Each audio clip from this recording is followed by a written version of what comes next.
Fine with recording, me. and then I'll start adding people in. Great. Mhm. There's Doug. Isabelle, did you see, I think it was yesterday or the day before, Amazon announced that they are basically carbon neutral on their data centers now. That was their goal like for 5 years from now, but they've done it. According to there are people that are taking exception to how they calculated that. But I think that is like the responsible answer, right? Is to use renewable energy for this stuff. Yeah, I saw that in the Times today. I was pretty impressed. Mm-hmm. Oh. Whereas Google, it's the opposite. I think Google, they've realised that they're way off by 50%, almost 50%, their goal of 2030. So swings and roundabouts. Yeah. Amazon's based in Seattle. It's a green conscious city. The arena here that was recently redone, Amazon bought the naming rights, but instead of calling it like the Amazon Stadium or arena, they call it the Climate Pledge Arena. Yikes. Wild. Welcome, everybody. It's great if you can have your cameras on. We love that. And take a minute to rename and put your company by it, just so everyone knows who you are. Hey, Lauren.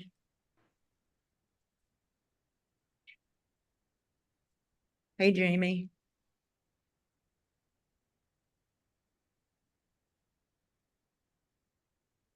Nice group. Yeah. Hey, Mary. Thanks. We're just going to wait a minute or two. We had a lot of RSVPs. Actually, Let's see. Yeah, which we like to see. Yeah. Hey, Vanessa. Hey, Norma Jean. Hi. Denise. Hi. Oh, great.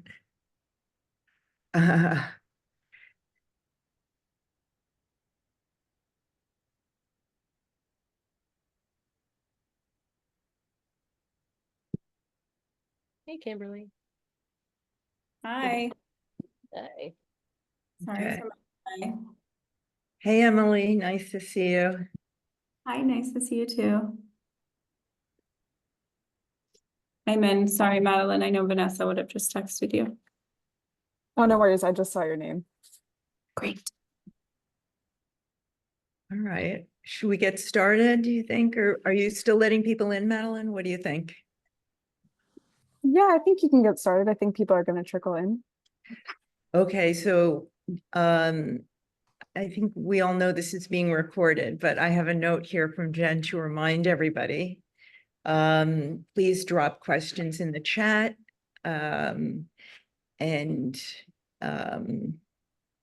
Yeah, welcome. We're so happy you could join us. And before we begin, I'd like to introduce Mary Dale, who will be leading the discussion with me today. Mary's the owner and creative director of Biglio Productions.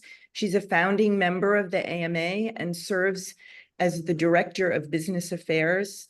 Mary spearheaded the successful removal of the AMA from the New York Fashion Workers Act, which was recently passed. And this act would have required agents and managers, artist agent managers, to pay out talent within 30 days of jobs, regardless of when the client pays the invoice.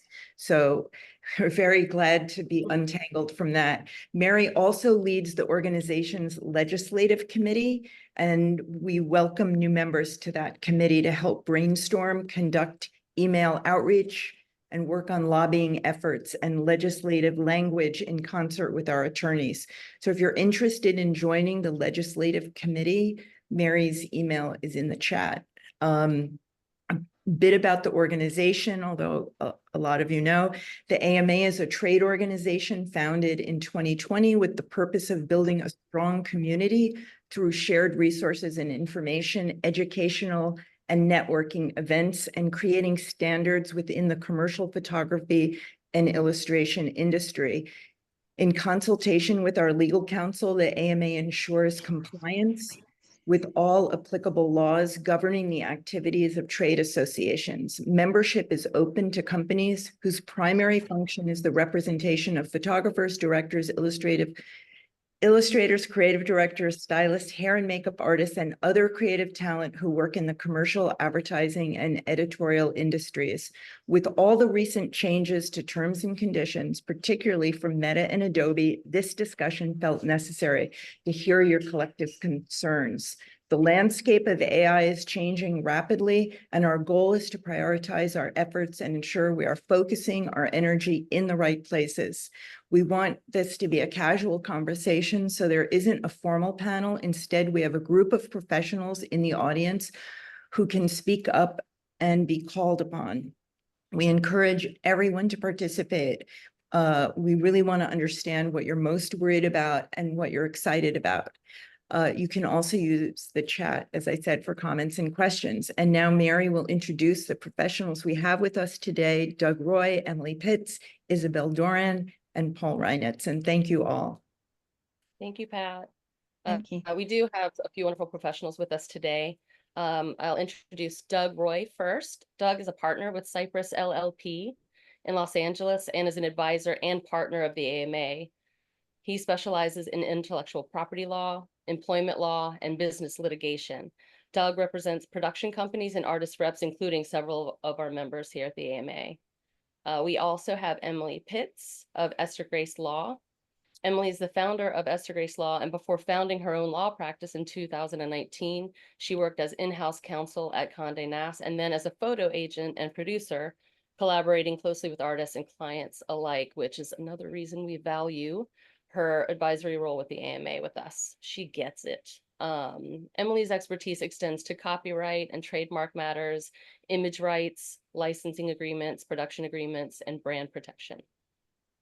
We also have Isabelle Doran of the AOP with us. Isabelle is the CEO of the Association of Photographers, also known as the AOP.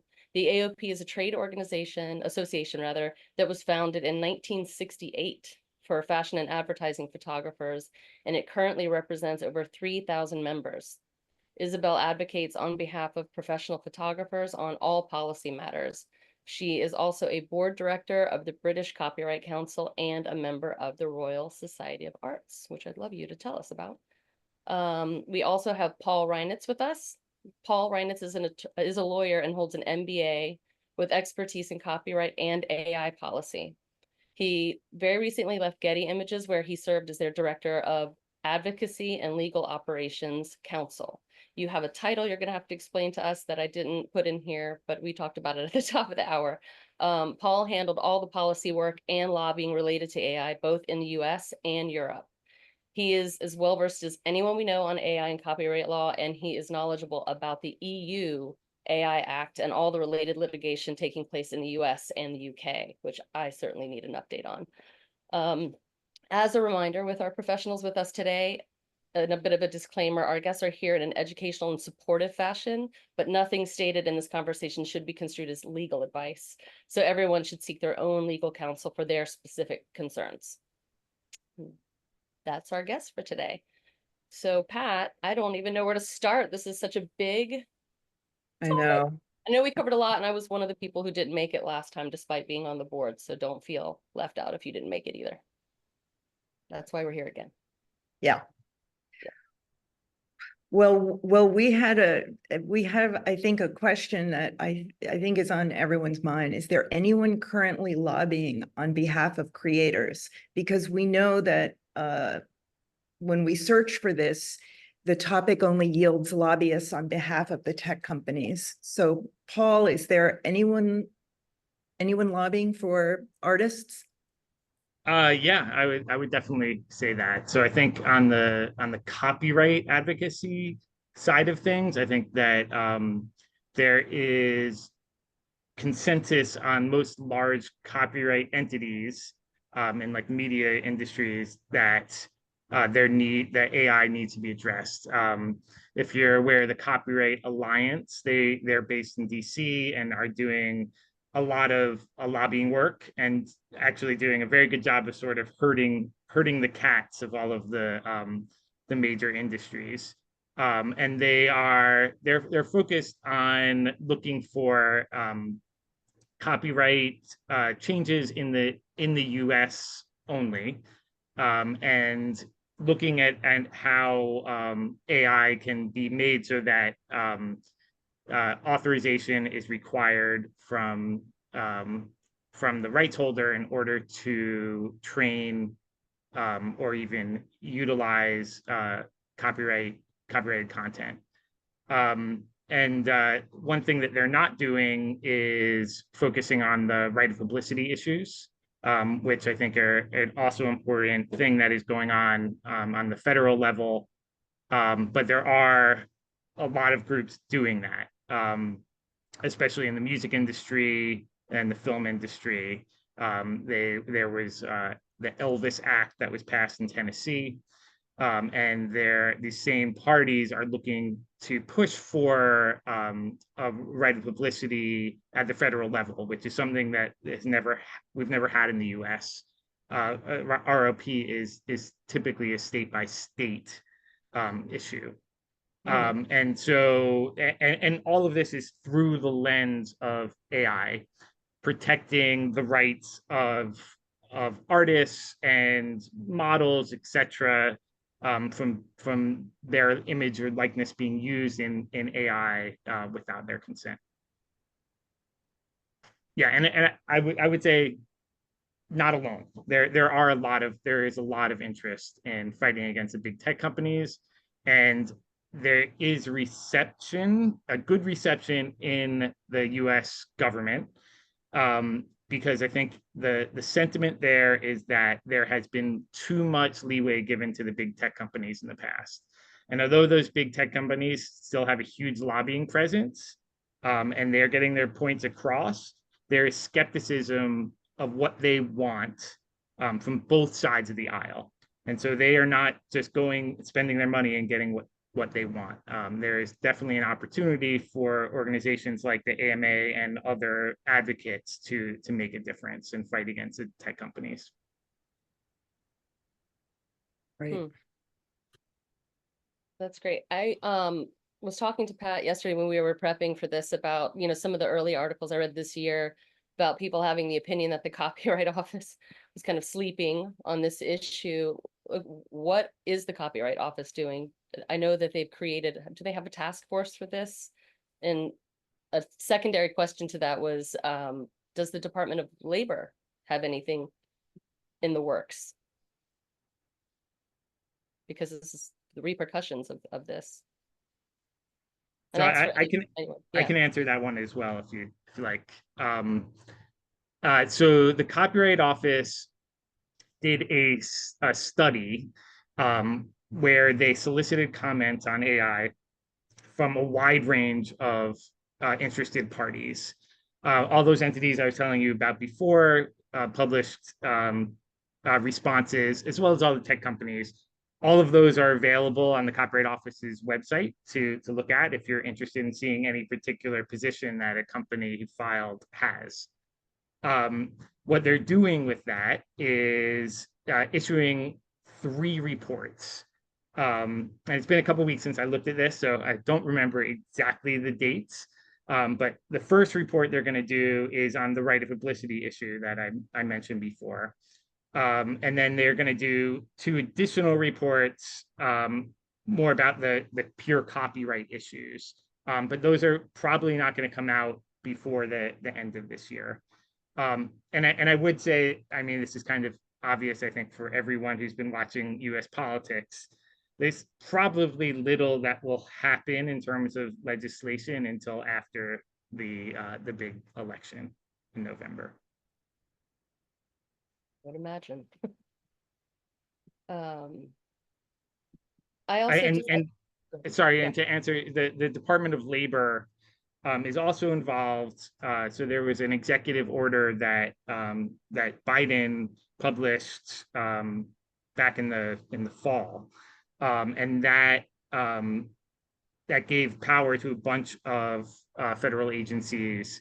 The Department of Labor has a small role, but there's also the Department of Defense is involved, and several others that are working on things such as developing standards for transparency, and identifying when something was, in the context of generative AI, when something was actually created or generated by AI, which I think is incredibly important. And that is something that this group should be thinking about, like which standards work for you, and understanding which standards are getting additional play. So like IPTC in the photo industry, and then there's also Adobe has been spearheading something called the Content Authenticity Initiative, which has a standard underlying it called C2PA, which is getting a lot of traction. And having those standards be accepted and maybe even put into government regulations, and those regulations would only influence the purchasing power of federal agencies, but would make a big difference in having standards be accepted. And we can talk about this more if anybody's interested, but I think that is one of the big pieces in kind of giving control back to creatives and artists, making sure that the standards, which include metadata standards, are upheld and not just stripped out by large tech companies. This is the first I've heard of that, but that seems really an important thing for us to look into a lot further. I think, if I'm not mistaken, that standards are not, they're guidelines. And if I understand what you just said, that means it doesn't really affect what a private company can and can't do. It's for government contracts, essentially. Is that right? But it might influence what other people do? Under the Biden executive order, several agencies have the ability to require that governmental agencies abide by those standards. But I think what the reality is, right, and if you think about all of the big tech companies, they all have government contracts and they all want to sell their AI products to the government. Okay. And so effectively, if those standards are applicable to them, they're going to build it in. It also is in the interest of the big tech companies to adopt standards so that they can comply with these laws as they come into effect. Like, so for instance, sorry for rambling on. I was going to just say, in the EU AI Act, there are requirements for certain transparency requirements. So for instance, generative AI content has to be labeled as such. And you think, how do you do this? Well, there needs to be some sort of standard that everyone can follow, and that the tech companies can read and understand, right? And I think that all of this, again, leads back to standards and making sure that those standards are in favor of the artists who can use them. I mean, I don't want to take over the conversation, but one real time instance of that is, since our last call, even Meta has changed the Instagram label, which was made by AI, and it's now, remind me what it is now? AI info. Right. Yeah. So they are catching on little by little, because it seems like they don't want to get caught out on the wrong side of this, even if that's still pretty vague. But yeah, cool. Which was one of our questions too, is how can this labeling be like further clarified to avoid confusion and misrepresentation, because it's still not, if somebody's using AI to retouch, or I don't know how that's being flagged or tagged. So I would love anyone to Isabelle, maybe you can talk a little bit about what's going on in the UK in terms of authenticity and Happy to. So I'm not sure how familiar everybody is to what took place in the previous government administration, because obviously we've had our general election and we do have a new government that's I suppose getting ready to be in place. Obviously they've started work already, but they're still sort of bringing in new ministers, etc.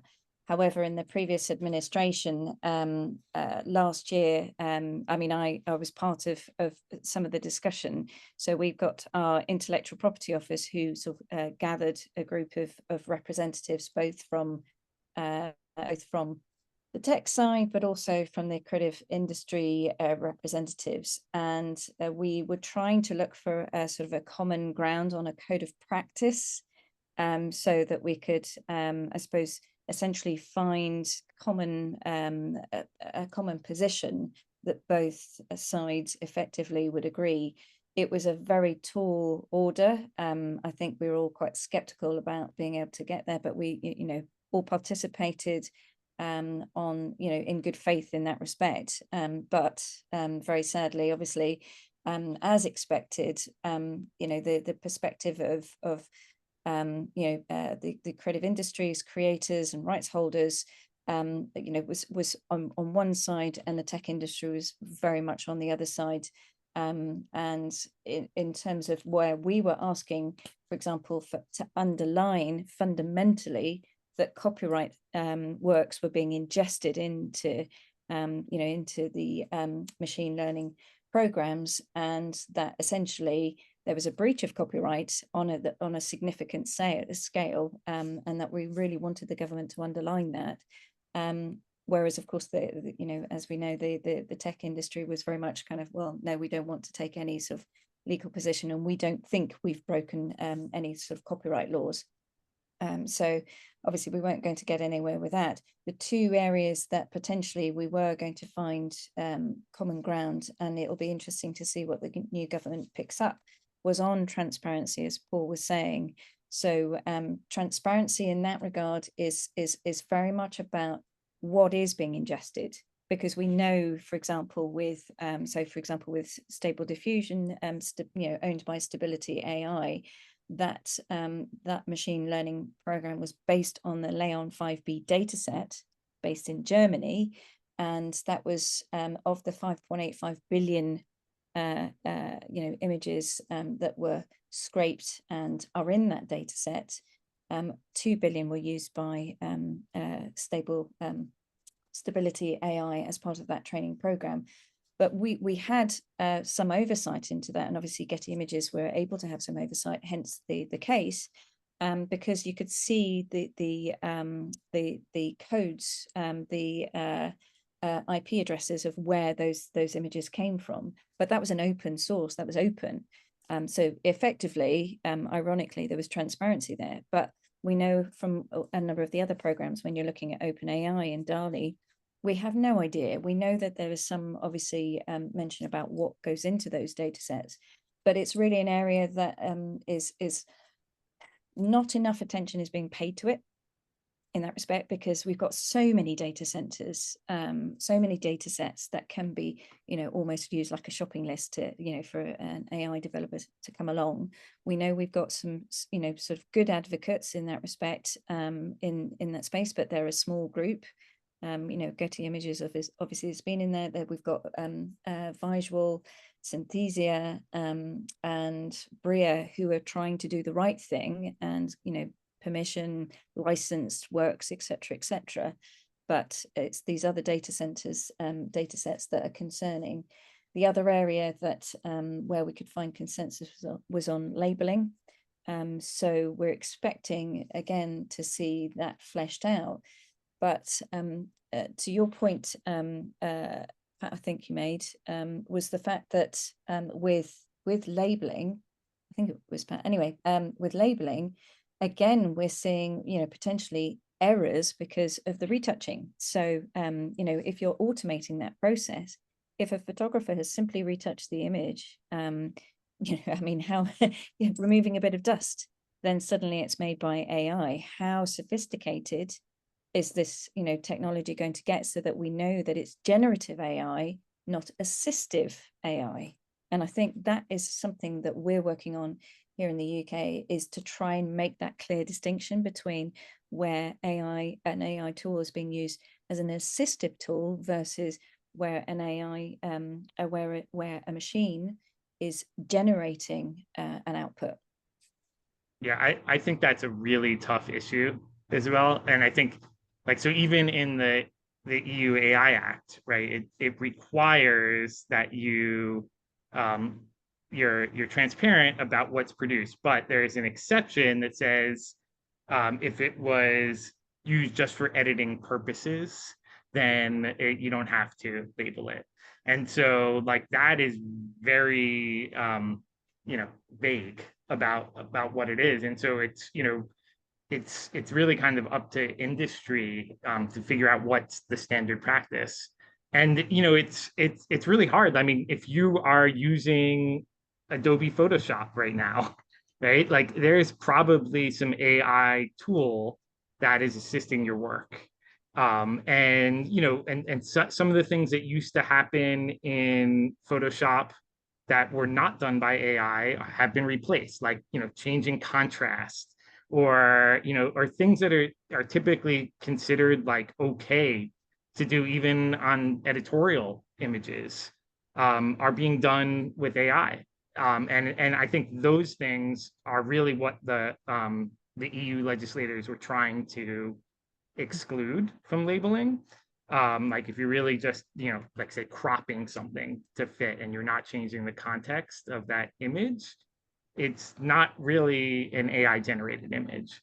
But where the line, there's blurry lines there. And Do you know Isabelle's absolutely correct. if Adobe has been part of these conversations? Like, are they actively trying to work towards solutions where they can help create metadata that sort of tags what's been done? I don't know how that would work, but so as I said before, Adobe is sort of the leader of the content authenticity initiative. They actually, I think last I had heard, they have like 30 something people, employees, full-time working on those standards. And it is really about transparency and letting people know what has happened, right? So one application of CAI or C2PA would be you could look at an image and it may say this has been AI modified.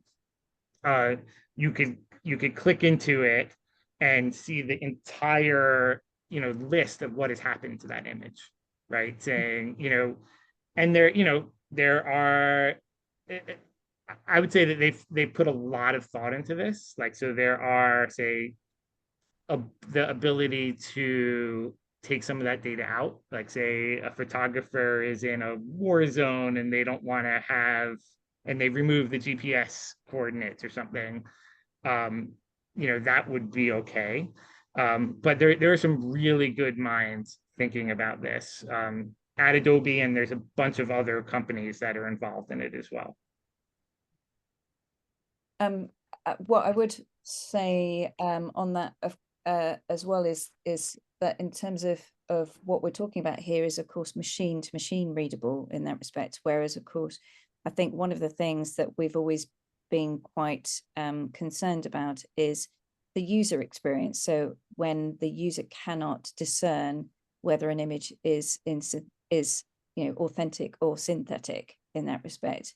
And what of course Paul is helpfully referring to is machine readable. So so for example, if we're talking about the press, trying to authenticate whether images are genuinely from Ukraine or sort of doctored in some way, then that's exactly where they step in. And of course we saw again the case in well, it wasn't the case, it was a news story in the UK where one of the members of the royal family, she without naming any names, but she had submitted a picture which obviously got immediately caught by the press, and of course it did have evidence of sort of a few more fingers and so on and so forth, and obviously she did it entirely innocently in that respect and probably was not well advised by her PR team around her.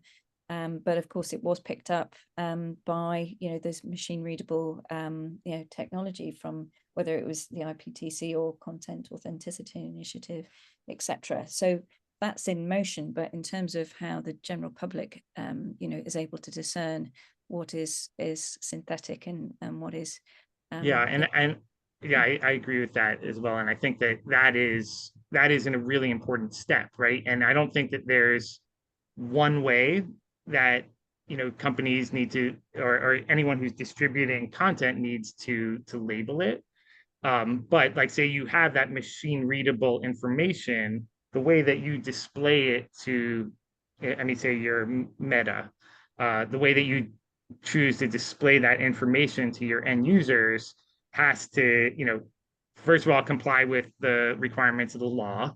And second of all, they're interested in it not like destroying their product, right? So they want it, they don't want to have, and I'll give an example, which I think is really reasonable, and probably most people on this call would think so. Like, so the Motion Picture Association was really hesitant about this sort of labeling requirement for AI.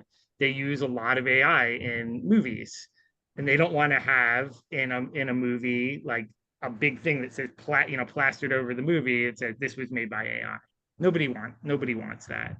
And so how can they label that appropriately? Maybe in that instance, it makes sense to put it in the credits, right? Or, you know, if it is a completely fictional work, you can assume that the audience understands that, you know, some of this stuff is not real. Whereas maybe it's a different standard if it's a documentary work, right? Where, you know, so I think that there's a lot to be figured out by industry, and it's a balance, right? Like, our artists don't want to have their creativity, you know, hampered by having to put a ton of small print into every piece of work that they do. So you know, it's a balance. How can you communicate effectively without harming the creative process? Yeah, well, that popped into my head when we've had clients who have asked for layered files, and you know, we're trying to protect the photographer's proprietary process. And it just, for some reason, that popped into my head. If there's a whole list of things that have happened to an image, notwithstanding stuff being authenticated, but in my case, you know, we're doing a lot of still life and food and not a lot of people, but you know, there's a process that some of our conceptual artists have Right. that is kind of their special sauce. And if that starts getting listed out, how does that affect creativity too?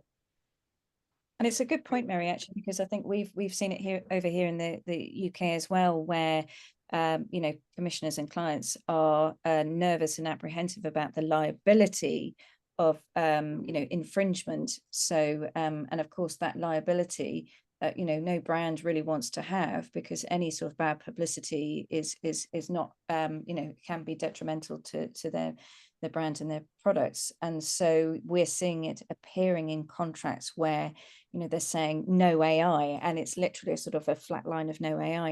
And of course that interpretation is, well, what does that actually mean? Does that mean retouching, or does that mean actually no generative AI, which means of course the output from a machine? So and you know, we've had very strong sort of collaborative discussions here with UK-based visual arts representatives, so AOP, but the Association of Illustrators and DAX, which I don't know if any of you are familiar with, but they're a UK-based collective management organization, and another one, Pixel, which is again a smaller version of DAX. And the four of us have been having a significant conversation about that, mostly because in UK law we have an anomaly. So in the Copyright Designs Patents Act, called Section 9.3, which is about computer generated works, and it has this very odd phrase of you know, where it talks about you know, artistic works, so that could be text, images, etc., and whoever makes the arrangements, copyright subsists. And it's kind of, well, who makes the arrangements? What is it referring to? And why is it there? because it's only in, I think, in Irish copyright law as well, and not necessarily anywhere else.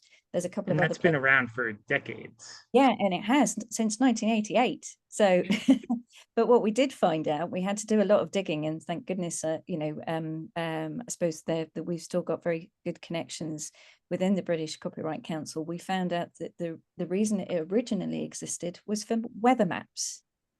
So, which makes sense, because you're automating a process that doesn't necessarily rely on a human being as such. But we've really been looking at originality in that regard, in terms of that process. So if you start with a human being, at the start of the process, they've thought of the idea. Fine, they may have used generative AI to storyboard, but actually the expression of that idea, if that's still a human being, then copyright, the artistic work still exists. But where it's a machine that's output that original work, that's where the question mark is. And it seems as if the industry as a whole, not just visual arts, but the industry as a whole, creative industry, is erring towards removing that piece of legislation because it's too problematic. But it's, in some respects, it's still slightly early days, but that's coming down the line here. Well, one thing you touched on, Isabelle, that I want to ask Emilie and Doug about is that here, Mary and I were talking about this before, and you were saying that clients do not want to be liable, and I feel like we are being pressured as agents to abandon our usage model, because when clients have work for hire, they basically are free to do whatever they want with whatever technology exists now or in the future. And so image, and I don't know if this is for their own, learning models or future learning models, but I'm wondering if Emilie, you can talk a little bit about this, and Doug too, like, this is like a pivotal point in our industry where we're struggling to keep our artists' usage, and we feel it's at risk, because as agents, when we have to hammer out these contracts and say, no, you can't do this, no, you can't, it's impacting these negotiations. Yeah, I think we're wondering if it's intentional, because I mean, of course it's intentional. They want to own the assets, but there are companies that have been doing this for years, and they've amassed so much content that they own. Nothing prevents them from creating their own learning models. And I'm just seeing it on the rise, clients coming to us for work for hire. And I feel like it's intentional to potentially build that resource, and maybe they all have plenty of money to lobby for copyright, because if the original source content was theirs to begin with, why shouldn't they? I'm just curious if anybody's heard that, or anybody buzzing about that yet. I just feel like it's on the horizon. I do feel like in my experience, I've already seen a lot of agreements that have come through, but they're quite transparent about the intended use of the AI.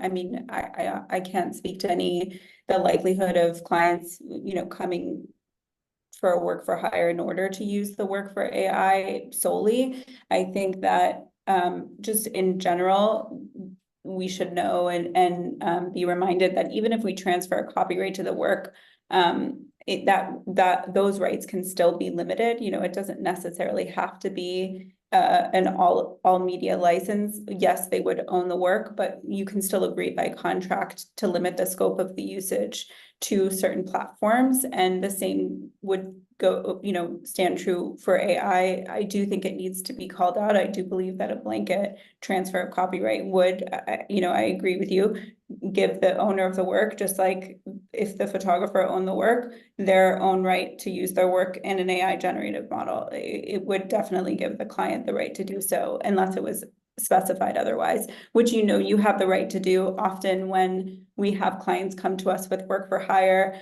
clients will come to me and say, like, this is just what I've agreed to, and it's a low fee, like, what can I do? And I'll say, well, we can agree to a work for hire, but maybe we can agree to it for just this specific project or just on this specific platform. And then, it's really difficult. It can be difficult to enforce if that's ever breached, but there is, contractual agreements that can be made, which is why the AMA and our firm advises to, specifically call out limitations on the use of the work for AI, How which about Tuesday night? I'm sorry. Oh, Tuesday night, that was somebody making plans with somebody else. I was like, sure. But totally, I think that we have the ability to sort of still control that as long as it's discussed. There's transparency on our end as well. And again, in my experience, I have seen clients come with this specific intent to use the work for AI generative purposes. They'll come to the client with that in mind, and they may say, this is a deal breaker, this is what we're using it for, but at least the artist is informed, and you can form your rate around that as you would anything else. Yeah, I think that sort of answered a question we had about procedures that we could, establish to maintain that transparency with clients, ensuring that modifications and creation of images are done in accordance with those contractual agreements. I mean, for me, that's like chasing any usage anyway, or any expiration of usage. So yeah, I guess that answered that. Although, past transfers, if they're blanket copyright transfers, do they have the right? I mean, yes, they do. Yeah. It's interesting Emilie, the points that you're making, because one of the things, again, we're sort of exploring is the concern around outputs that may infringe in that respect, because I think one of the things that, again, the Getty Images case, which Paul would be able to expand on, where they were using obviously the example of the outputs that showed the sports sort of grounds where the football players, and you could see the logo.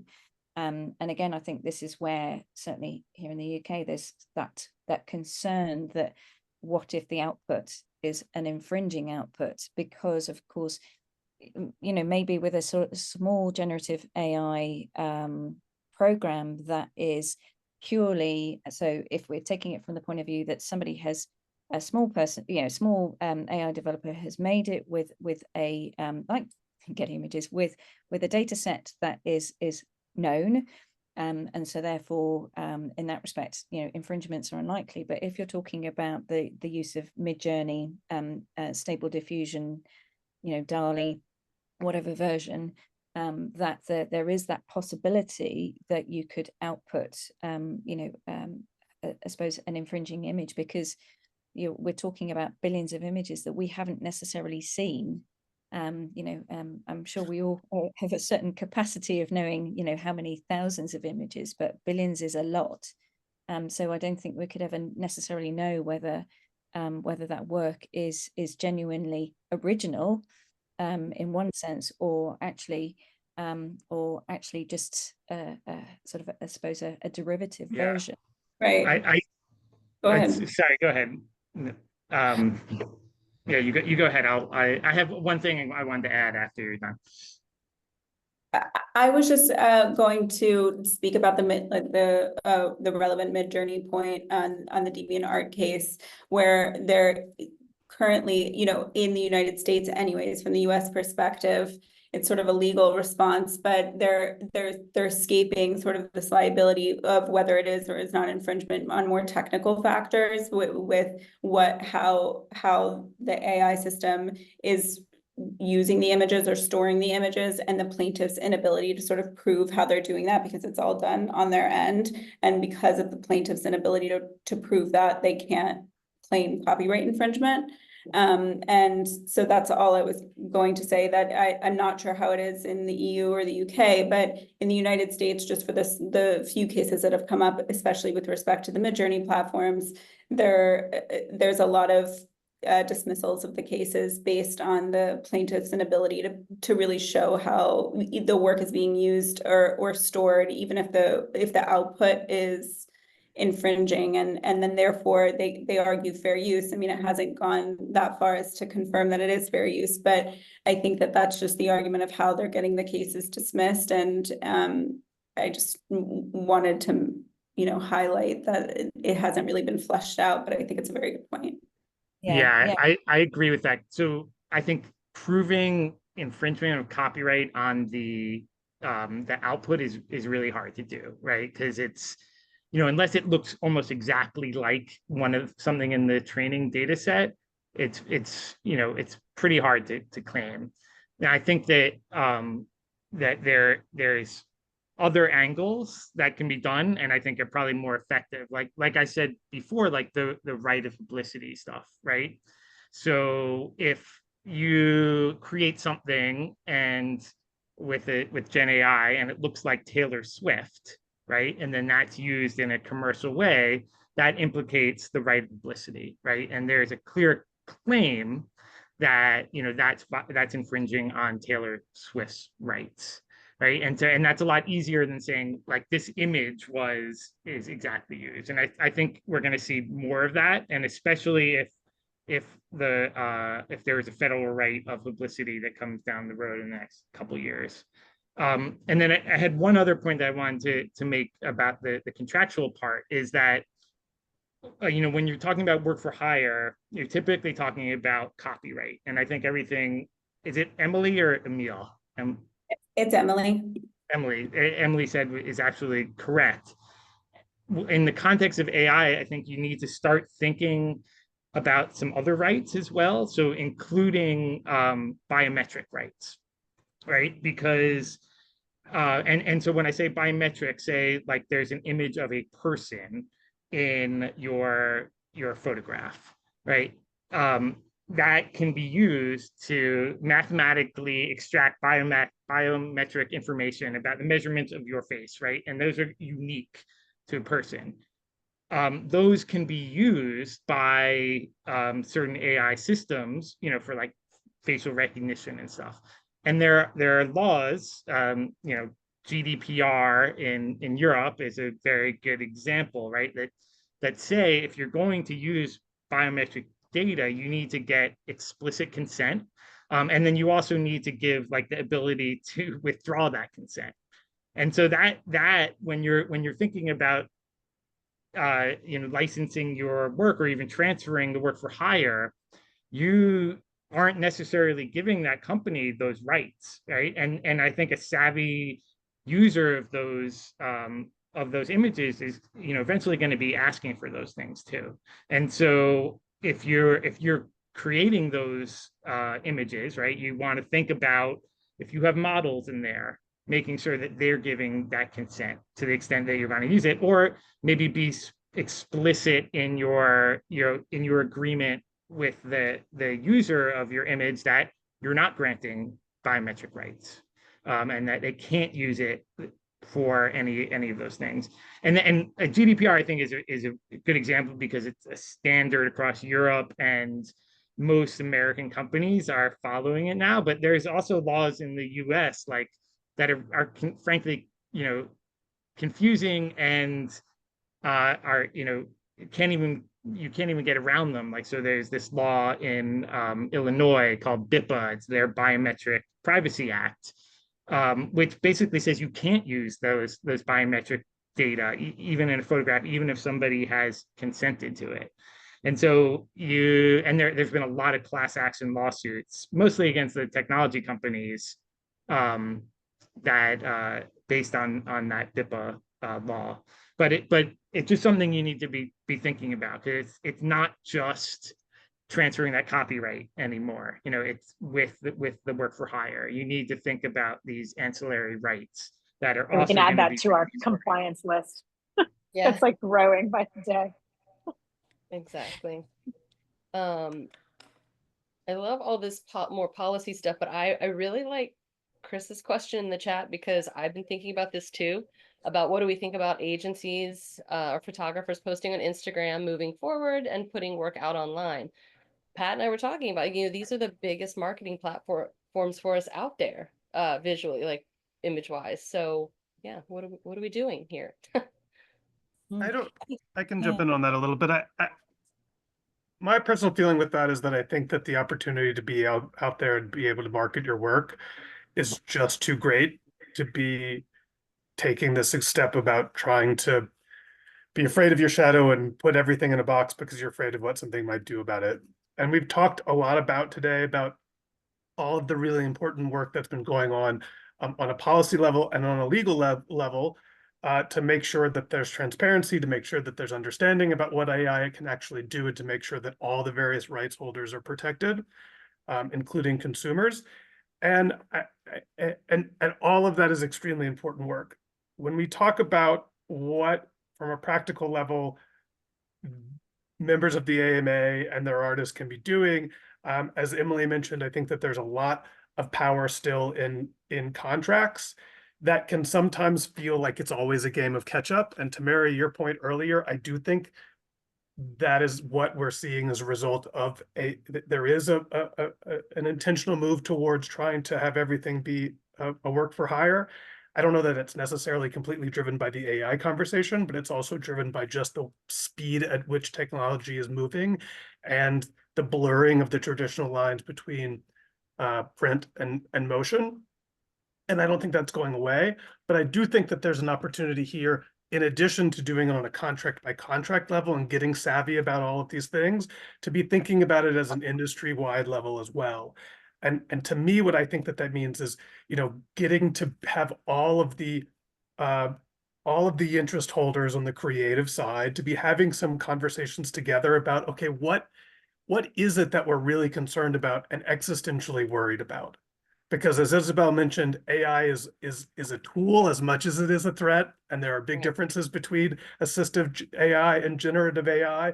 But if we start to think about and come together as sort of an artist's bill of rights, or just a sort of a set of best practices that the industry then can present to all of its business partners on the client end, and say, these are the things that we care about. And these are the uses that we care about and we agree are going to be appropriate moving forward. And these are the things that we really are going to, we don't think is appropriate. I think now is an interesting time because I do think that there is actually a lot of buy-in from players and from media companies and big tech because of the pressure that they're getting from this. And because you have folks like Adobe who rely and really value their relationship with creatives and agree on a lot of these core issues.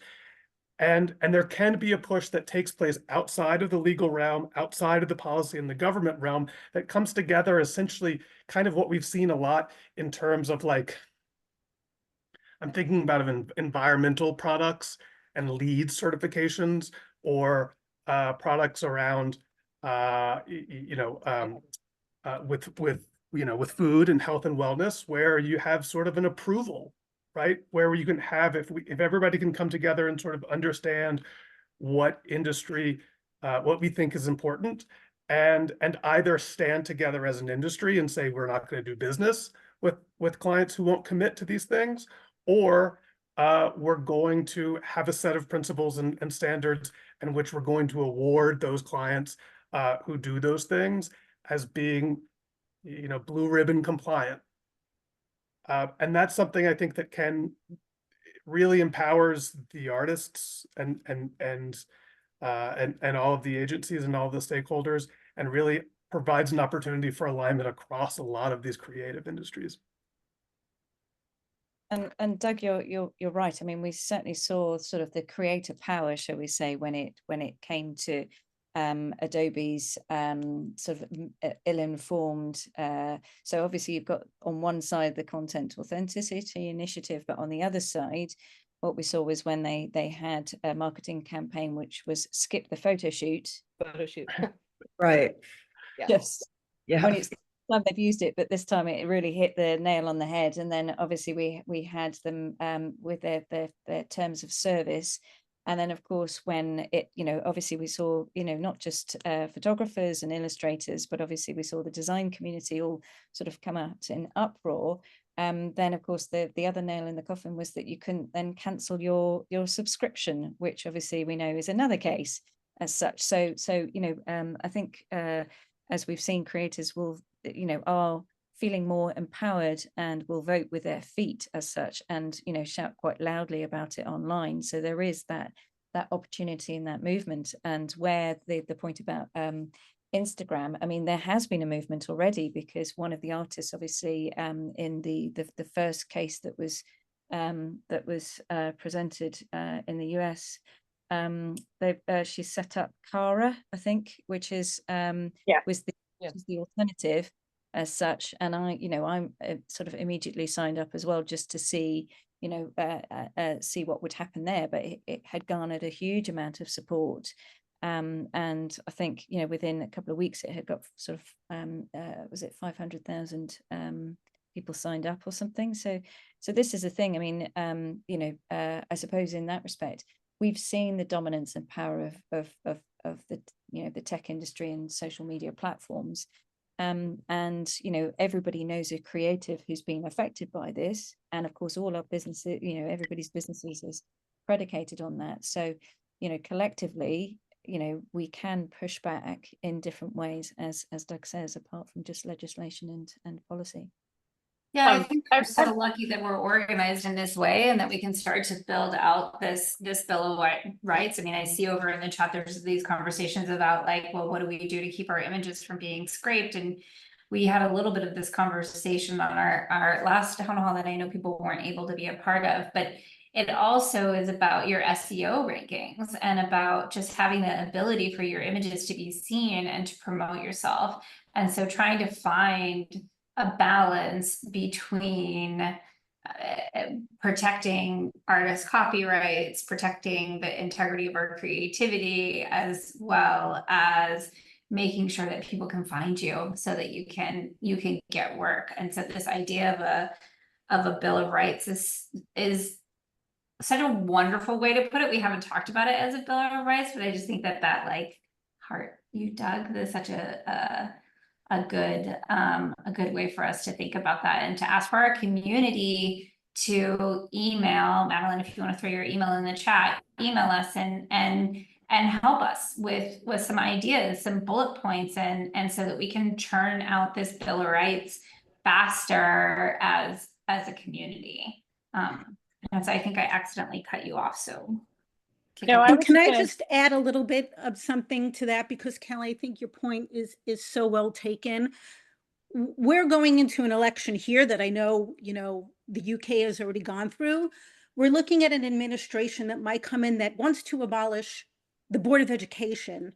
So I think time is a little bit of the essence right now. And Paul, I know you think maybe a lot of this isn't even going to happen until after the election, but it might be more critical to sort of make it an imperative now, before we might have people who want to get rid of all standards and practices. Not to get political, but it's kind of where it could be heading. I think that just as an industry, we can do this irrespective of the government, of the administration. And I think that's a little bit about what Doug is talking about, that it becomes like us regulating ourselves. To a degree, but with our clients and with our partners and with our community aligned, like, and then we're creating this. And then if we do this in a way that it really doesn't make a difference, it's on a national legislative issue. It's our industry. Yeah, so the legislative process is long, and I think that we have to establish these standards, internally here. Yeah, I didn't mean to imply that there's like we can just throw up our hands and say, oh, nothing's going to happen, we shouldn't do it. I think that what Doug is saying is absolutely right? To align interests into like something like a Bill of Rights that you can then go to the government when it's more settled and say, this is something that the industry is doing, right? This should be a standard that should comply with the laws that we want to put in. So I think it's really important to start doing this stuff now, like be organized as a industry, as a community, have these, these common goals. Because yeah, I mean, if you can get this expression of rights that you want to all share together, that in itself becomes a standard, right? And then how can you convey that in a technical way, right? Like, so, like do not, say the standard is do not train without authorization. How can you inject that into the metadata of the work that's being distributed so that it can't be ignored by the technology companies? But the first step is to come together and figure out what you want in that metadata. Actually, there's also some really interesting things. And obviously, I know everybody's dropping into the chat about Glaze and Nightshade. And we were very fortunate in terms of timing that Professor Ben Zhao from Chicago University, who is of course, working with his team of students behind that particular technology. He happened to be going through London to somewhere in Europe for an event. And so we managed to spend about 2 hours chatting to him. And it's really interesting. So basically, the reason for him introducing looking at these two tools was that first of all, the Glaze one was because I think he's friends with one of the artists that again is in the case, that first case, and essentially it was to try and level up the playing field. And so the Glaze approach is simply to add in a sort of a layer, as we know, the images have got these layers where we put our metadata, etc. But that layer is to hide the style of the particular work as such, and you can adapt the tool to be sort of stronger or lighter. Whereas the Nightshade one is of course it doesn't prevent any scraping, but the Nightshade one essentially it's to confuse the machine from when it's reading what the image is. And of course, yes, it may have got sort of millions or billions of images of dogs or cats, but the idea is that if enough people are sort of putting the Nightshade piece of technology in, that it's supposed to just confuse the AI when it reads the image. So it reads that it's a cat or a dog, not necessarily the text as such, but just how it interprets the pattern of that image. So because this is the thing, we have to sort of think about the technology here as a machine it's not the way we look at images, of course. It's a machine that's translating it into a machine readable language, into a pattern, that then from that pattern it can distinguish particular shapes and so on and so forth that make it recognize certain items, which is why when it trains on so many, it can do so relatively accurately. But what I wanted to mention in terms of another tech solution that has literally only just been talked about in the past couple of weeks, and so hence obviously in terms of speed, things that do move quite fast. But Cloudflare have released. They were very concerned about the amount of AI bots that you find within your sort of traffic. And I know that speaking to sort of UK-based picture libraries, there are one or two that have said the amount of traffic that they get from some of the AI bots is so terrible and so horrific that it actually blocks everything else from happening, and you see these big spikes in your traffic. But Cloudflare have released a tech solution that if you're using them as your sort of host, your provider, they will actually allow you to block all AI bots, which is really interesting because of course we're all being encouraged to add into our terms and conditions, do not scrape, but how do you enforce that? So for them to do that, I think is a really positive step, because then again, it's leveling that playing field, but it still means that because of course all the AI developers are using the robot.txt protocol, and that's the one that everybody uses for search engines. So we basically have our websites that say, hey, come and have a look in our website, use this for the search engine, you can find us, etc., etc. But if the AI developers are using that, how do we stop them? So the fact that Cloudflare are sort of introducing that, I think is really helpful. Yeah. Isabelle, I think you're right. And I think one of the practical things you need to consider too is how that could impact your search engine optimization because it is, I think it is really difficult to determine the difference between a web crawler that's crawling and indexing your site, which is basically the same thing that something that an AI bot is doing. And so how can you stop the AI bots without making, going to the bottom of Google search results and losing all of your traction. And also, another reason to have that opt out is that, under EU law in the copyright directive, there's actually a text and data mining exception that says you can go, you don't have to, someone who's crawling can ignore copyright and use copyrighted content to train unless the author or whoever's distributing it has opted out in a machine readable way, right? And so like this is like the exact sort of thing that I think that company could help with, right? We want to, you want to expressly state, and you could even put this just on like your terms of service on your website, that you can't for the purposes of the copyright directive in the EU, you've opted out of I'm blanking on the exact provision, but you're not allowing for text and data mining. It's an important thing to do. I know that, Pat, you have that on your site. Yes. Yeah, and I mean, what does that do here? I mean, does it do any? I liken that to when people were putting those texts on Facebook that said, I do not consent to have Facebook use my, I don't know what that does. Well, there is no copyright exception in the US. So Yeah, theoretically, you don't need to have that.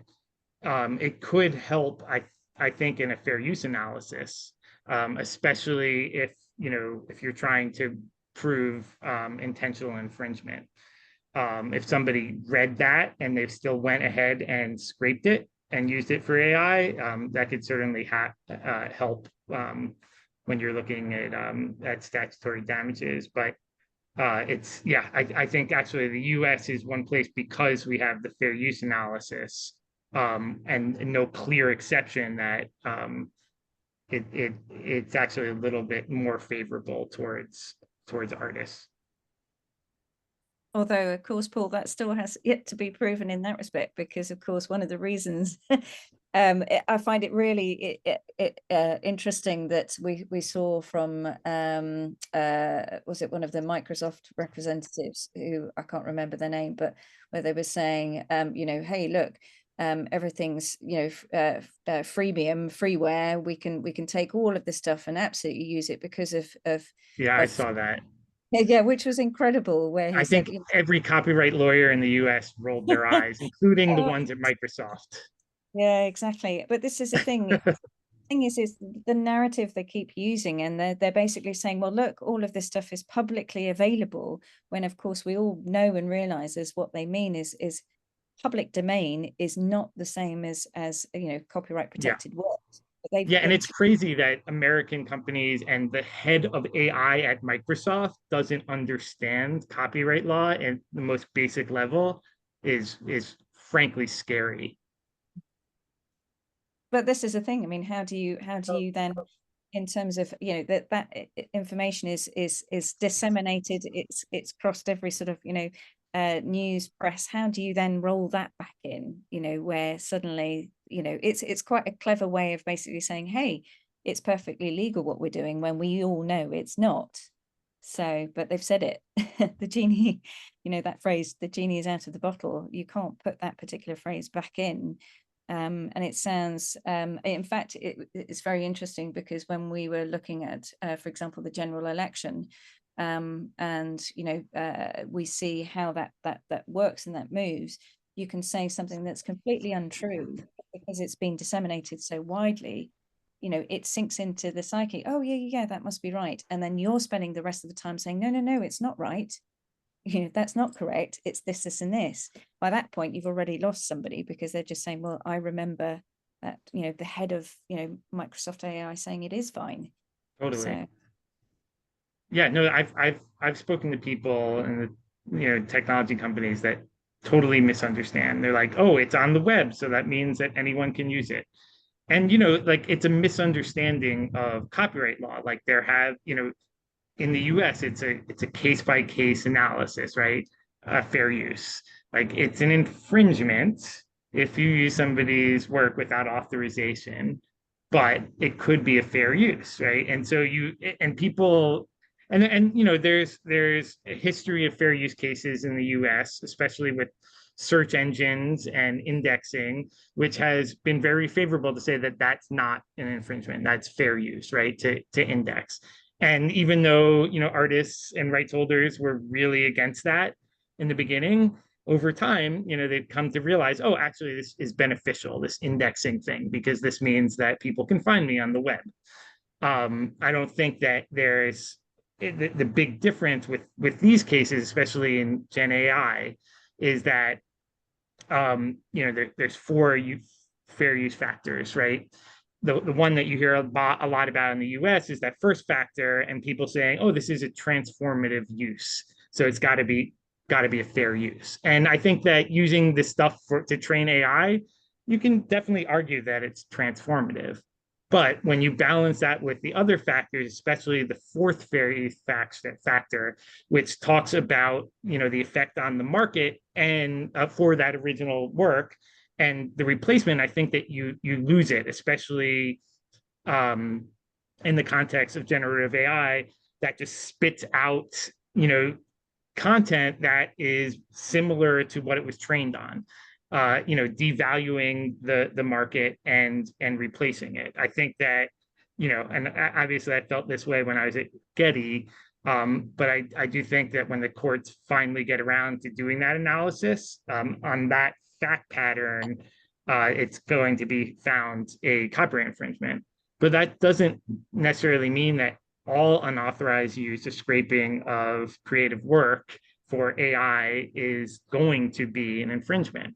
Like, so if you're creating an AI system that has nothing to do with generating new images, but maybe it's being used to figure out like sentiment analysis for some other technology that doesn't relate at all to what it was trained on, then it actually that fair use analysis might balance the other way. But we'll see. And my personal opinion is that if we get one case that's saying that it's not fair use, then that will promote a sort of a more of a licensing regime where people aren't willing to take those chances in court and just say, I'm going to work with the artists and license their content if I need it to train my AI. Okay, we want to know about that case before it happens so we can be part of it. I think Emilie was talking about this last time. Like, isn't that sort of the goal, or one of our many goals, is to really stay on top of what's coming up? So there are several cases out there now. So Getty Images, in one where I was involved with, is still going through the courts. It's been going for more than a year, and actually, Getty Images had a case against Stability AI in the US, and it's in Delaware. And there's also one in the UK, which is moving forward a little bit faster. That they're not going to decide fair use there. It's a different issue. I think another one to watch is the New York Times case against OpenAI and Microsoft. That one is also moving relatively slowly, but ultimately, and there's a bunch of claims in both of those cases that don't have anything to do with copyright. But ultimately, that's what's going to be decided: is this fair use or not? There's very little, if any, dispute that what these companies are doing by scraping and making copies of the image and using it for training is an unauthorized use. The question is it a fair use or not, right? And we'll get that. I mean, it could be years. Federal litigation in the US can drag on for a very, very long time. And I think part of the strategy of the tech companies is to try to drag it on so long that this stuff is so ingrained in everyone's workflow that you can't really take it back anymore.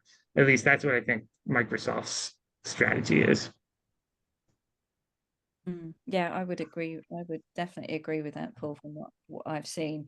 I'm going to drop into the chat though this lovely letter, which I'm sure will make you all smile, that was from 1976 by Bill Gates, where he was saying, he was saying about certain hobbyists who were using their software pirated as such, and he was saying you wouldn't work for nothing, would you? So have a good read, but maybe that can be shared on social media.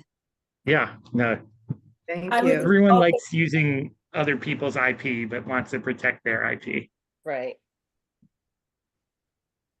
I was just I also think- going to highlight that the Warhol case, while it didn't have to do with AI, does affect obviously our conversation regarding fair use with AI, because transformative, whether the use is transformative or not, is the main question in AI. And the outcome of, one of the main outcomes of the Warhol case was that the transformative factor is not dispositive anymore, and really it becomes less of an important, it will almost always be transformative when it's AI output, or not, because it may be an exact copy of whatever you put in. I guess it depends on what you put into the model. But that will help influence, I think, especially this OpenAI case with Microsoft.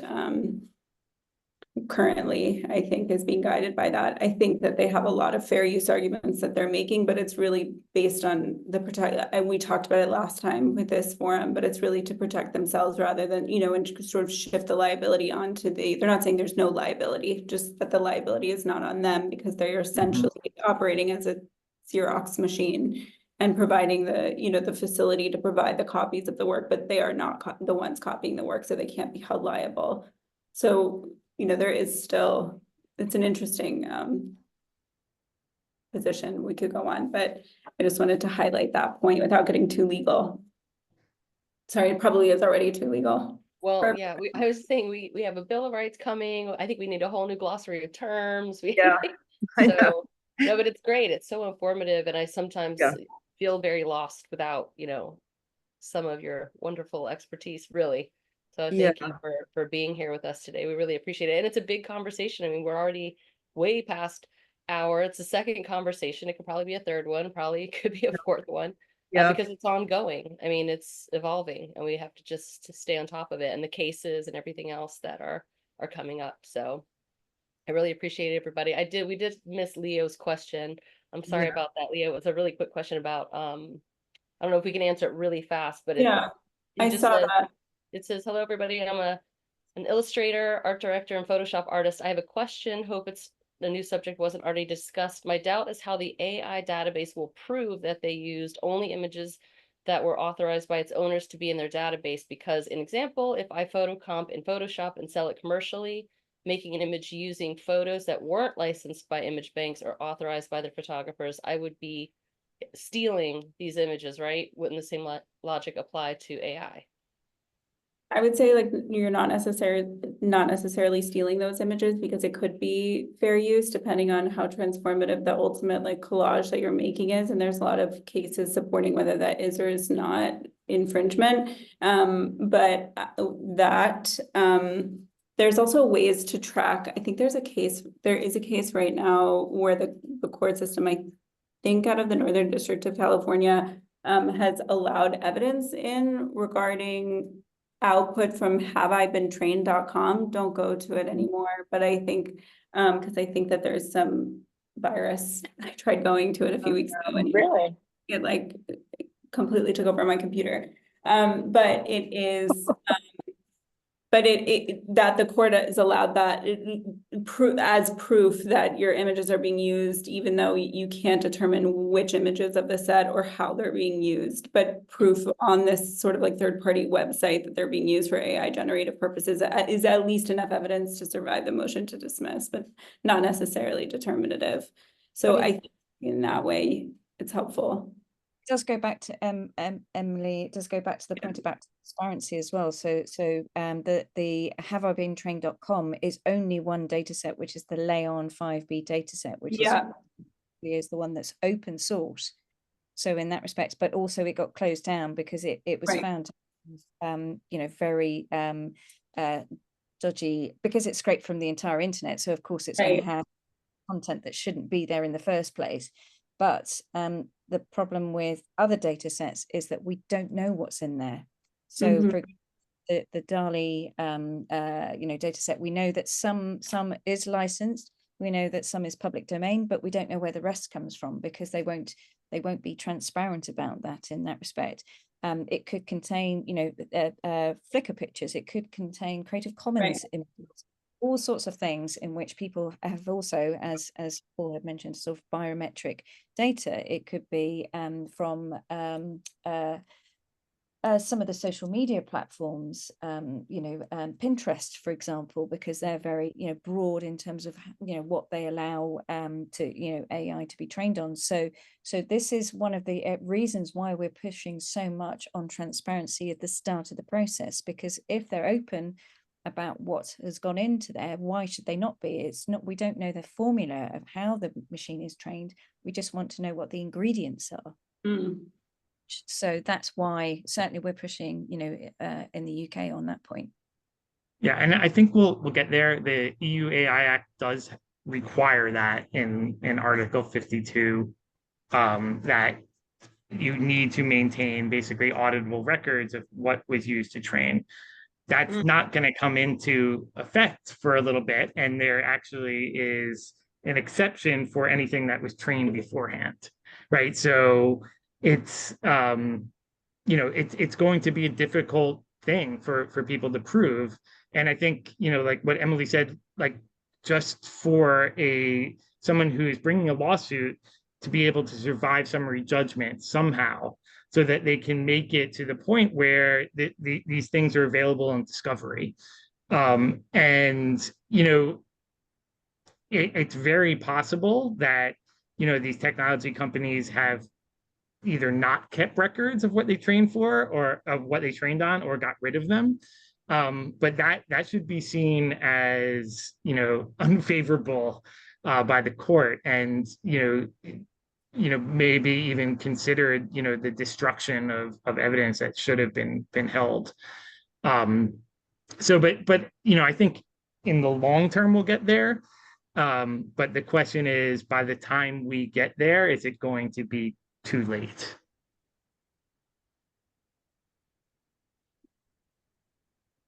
Okay. I have to run. Yeah, I was But- gonna say, we're definitely fast, but I, again, really appreciate everybody who was here Yes. today. Again, ongoing. We have a guest in the audience. I'm only going to call her out because we've had a great conversation. Liz Miller-Gershfeld is posting some great resources in the chat over there. I'm saving the chat for that reason. But yeah, Thank you. really appreciate everybody. Yeah, we've got a big to-do list now based on Big this, to-do and we list. will continue talking. Exactly. Thank you, everyone. Thanks. Bye. Thank you. Thanks, everyone. Thank you, Isabelle. Thank you. Liz, oh, I'm so glad she came. Yeah, that was great. She put some great stuff in the chat too. Yeah. The time just flew. There were so many things. I mean, we didn't even get to all of our questions, but